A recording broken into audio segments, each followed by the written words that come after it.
તો જય માતાજી મિત્રો, તમારે પણ જો અલાઇટ મશીનનો પ્રોજેક્ટ ઇમ્પોર્ટ કરવામાં જો પ્રોબ્લેમ આવતો હોય કંઈ, જોઈ લો આવો પ્રોબ્લેમ તમારે આવતો હોય તો એને સોલ્વ કરવા માટે સૌથી પહેલાં તમારે અલાઇટ મશીનમાં લોંગ પ્રેસ કરી એપ ઇન્ફોર્મેશનમાં જવાનું છે.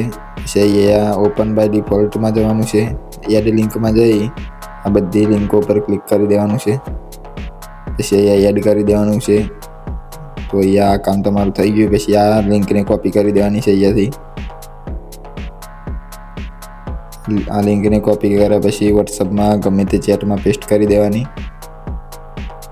જેમ કે હું અહીંયા અત્યારે પેસ્ટ કરી દઉં છું. પછી આના ઉપર ક્લિક કરશો એટલે ડાયરેક્ટ અલાઇટ મશીનમાં પ્રોજેક્ટ ઇમ્પોર્ટ થઈ જશે. જો વિડીયો સારો લાગ્યો તો લાઈક, કોમેન્ટ, શેર કરી દેજો.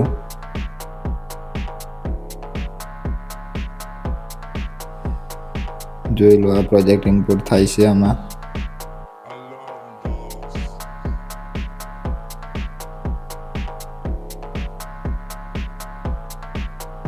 અહીંયા નેક્સ્ટમાં જઈ કન્ટિન્યુ ટુ ટેમ્પલેટ કરી દેવાનું છે. જોઈ લો આ વિડીયો આવી ગયો છે.